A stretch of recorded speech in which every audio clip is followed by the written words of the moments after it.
Hi everyone, this is Jane here, just come to put on a video for our cards for next week. Firstly, apologies for no cards last week. Unfortunately, had a lot of things going on, so just didn't get time to do it.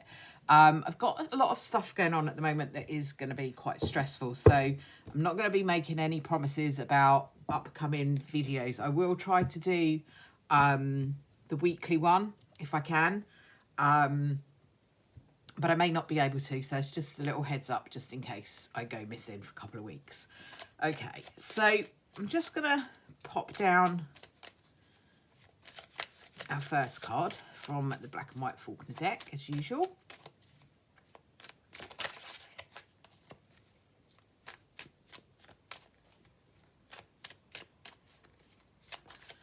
Okay, let's see what we've got. So, first card out, Three of Swords. The Three of Swords is a card that talks about sadness and it talks about past hurts. So, but it's also a card, because it's a swords card, it's about our thoughts, okay? So it may be that we are worrying about being hurt, worrying about being heartbroken, worrying about that. That energy in our head is not necessarily what's actually going on. The Three of Swords gives you an opportunity to heal from those past hurts as well. So Three of Swords is, you know, I'm going to be honest, it's not the greatest card in the deck, but it isn't all doom and gloom. There is definitely an energy there of being able to heal from those wounds, especially if you can address what's going on in your head. So if you can find ways to deal with your stress, deal with your worries, now whatever that happens to be for you, even if it's escapism, so you know, maybe going and watch your favorite football team, or go and see a show, or listen to music, or meditate, or do exercise, or something that can just take you away from what's going on in your head, is always good when you've got the Three of Swords. So I'm just going to pop down a card from the Mons Tarot. See what else we've got.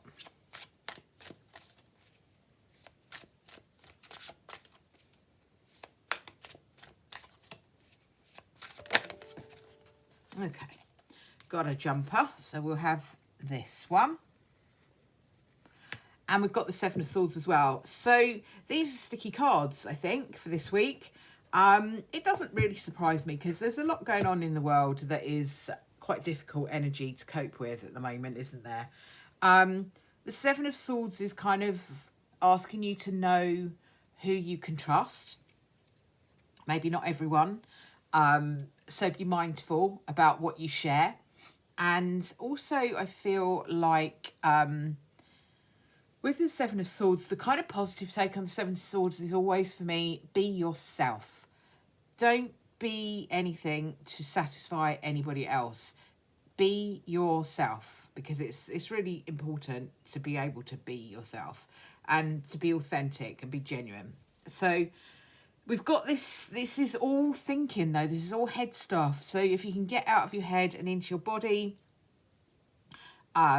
somehow through meditation, exercise, just anything you can do to come out of your head and into the present moment, especially when you're projecting forward and worrying about things that might or might not happen. And trust me, I know that is tough. You know, it's not easy to come out of that. But just chip away at it, and you know, try not to let your head get too embroiled in the worry, is what I would say for the beginning of next week, or yeah, this coming week. So let's have a look and see what the Arboridium Oracle is trying to tell us as well.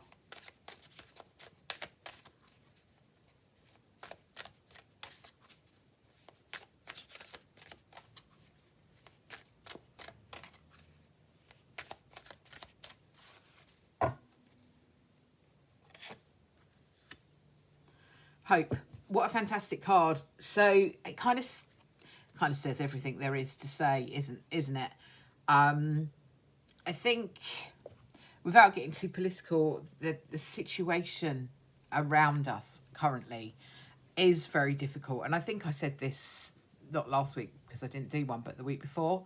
There's a lot of, we've had very difficult few years, you know, with pandemics, and now we've got this potential, well, we've got this awful situation that's happening in Ukraine, and what the potential for that might be is worrying.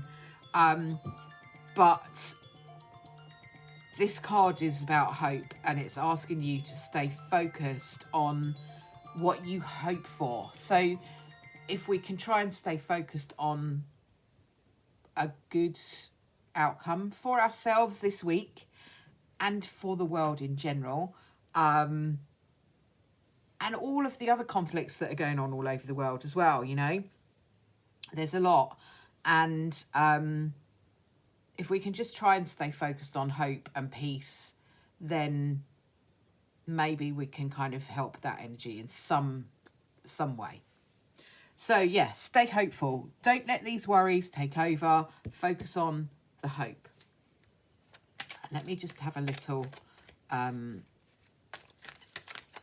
see what Brian's got to say. It's been quite deep today, hasn't it?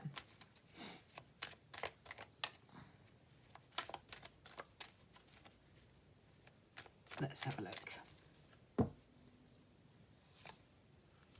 Well done. You have my approval on this one. Congratulations. It's time to celebrate soon. So if we can stay focused, not on the headspace where we're worrying and we're stressing, but we can get ourselves into a better headspace and focus on what we're hoping for, we can achieve a lot, actually. We can achieve probably more than we think we can at the moment. So those are our cards for next week. Try not to be in that swordsy, overthinking, worrying, projecting energy if you can help it. Focus on what you're hoping for. Focusing on what you can do today to be joyful. It helps. And then at the end of the week, we've got this kind of, yeah, well done. That was a good one. So it does get better as the week goes on from what I'm reading here. Thanks ever so much for watching, and if you've enjoyed the video, please give it a thumbs up and like and subscribe and share and all of those good things. So yeah, I've just managed to get to 1,000 subscribers on my TikTok. I'll link that down below if you want to come and follow me there. So I'm now able to do lives in my TikTok account, and I may well do a live a bit later on. I don't know if I'll get around to it over the next couple of weeks, to be honest, because as I say, there's a lot going on. But I may do, just pop on for 5 minutes and do a little live. So if you want to come along and join me there, please do. I'll put the link down below. Thanks ever so much for watching, and I will see you all soon.